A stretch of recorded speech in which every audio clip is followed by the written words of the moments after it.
ಬನ್ನಿ ವೀಕ್ಷಕರೇ, ಮುಂದಿನ ರಾಶಿ ಧನಸ್ಸು ರಾಶಿ. ಧನಸ್ಸು ರಾಶಿಗೆ ಈ ಒಂದು ಗುರು ಬದಲಾವಣೆಯಿಂದ ಯಾವ ರೀತಿಯಾಗಿ ಒಳ್ಳೇದಾಗುತ್ತೆ ಅನ್ನೋದ್ರ ಬಗ್ಗೆ ತಿಳ್ಕೊಳ್ಳೋಣ. ಮೇಡಮ್, ಮುಂದಿನ ರಾಶಿ ಧನಸ್ಸು ರಾಶಿ. ಧನಸ್ಸು ರಾಶಿಗೆ ಹೇಗಿದೆ ಅನ್ನೋದ್ರ ಬಗ್ಗೆ ತಿಳಿಸ್ಕೊಡಿ.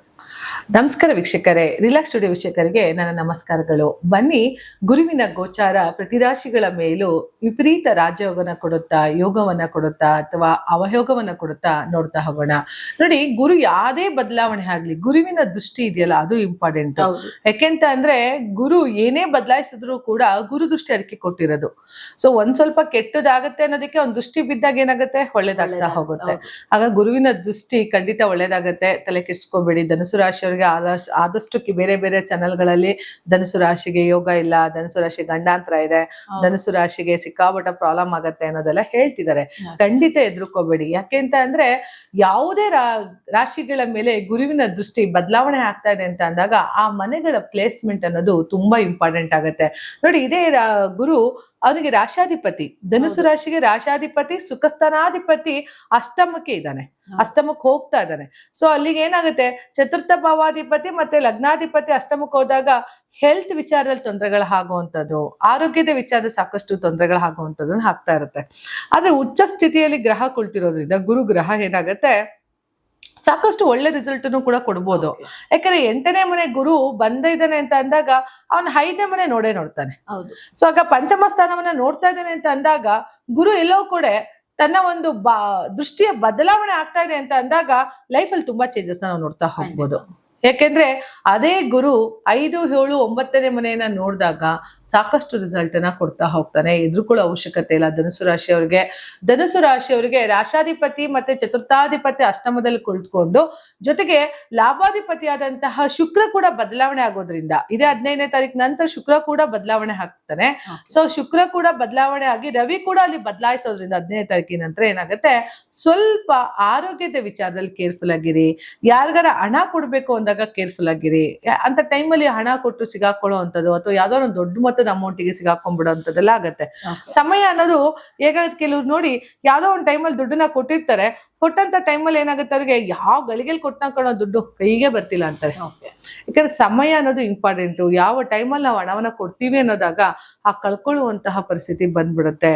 ಮೋಸ ಮಾಡೋರು ಇದಾರೆ ಅಂತ ಅಂದಾಗ ನಾವು ಮೋಸ ಹೋಗ್ತಿದೀವಿ ಅನ್ನೋದು ನಾವು ಅರ್ಥ ಮಾಡ್ಕೋಬೇಕು ಅಲ್ವಾ. ಸೊ ಹಂಗಾಗಿ ಅವ್ರು ಮೋಸ ಮಾಡಕ್ಕೆ ರೆಡಿ ಇರ್ತಾರೆ, ಬಟ್ ನಾವು ಮೋಸ ಹೋಗೋದಿಕ್ ರೆಡಿ ಇರಬಾರ್ದು.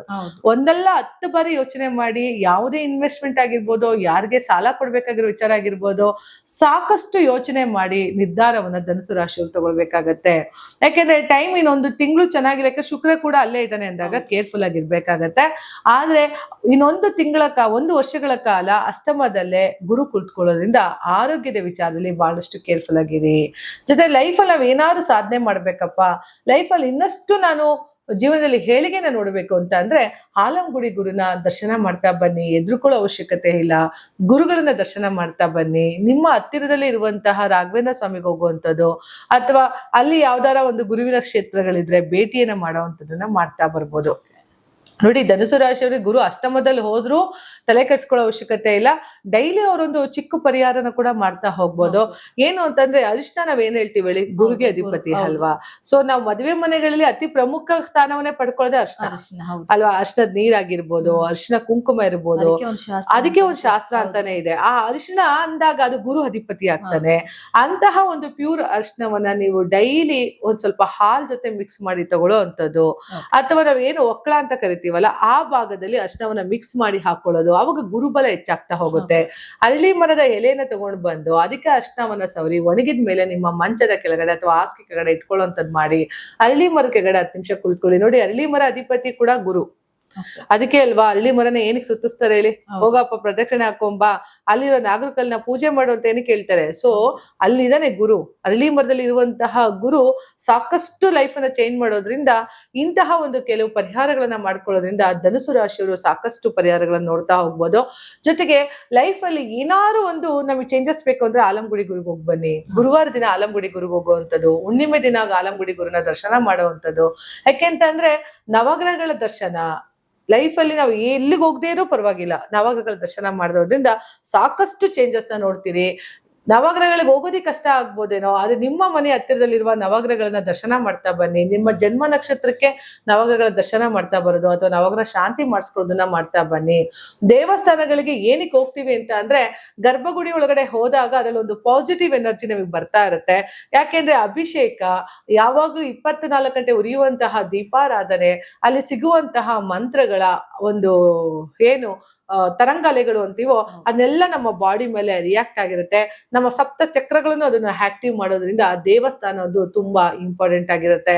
ಅದು ದೇವಸ್ಥಾನನೇ ಆಗಿರ್ಬೋದು, ಕ್ರಿಶ್ಚಿಯನ್ ಅಂತ ಚರ್ಚೆ ಆಗಿರ್ಬೋದು, ನೋಡಿ ಅಲ್ಲೂ ಕೂಡ ಪ್ರೇ ಮಾಡ್ತಾರೆ. ಸೊ ಮುಸ್ಲಿಂ ದರ್ಗಾಗಳಲ್ಲೂ ಕೂಡ ಪ್ರೇ ಮಾಡ್ತಾರೆ. ನಾವು ಹೋಗೋದು ಪ್ರೇ ಮಾಡಕ್ಕೇನೆ, ಖಂಡಿತ. ಕಣ್ಣಿಗೆ ಮುಚ್ಚಿ ನಾವು ಪ್ರಾರ್ಥನೆ ತಾನೇ ಮಾಡ್ತೀವಿ.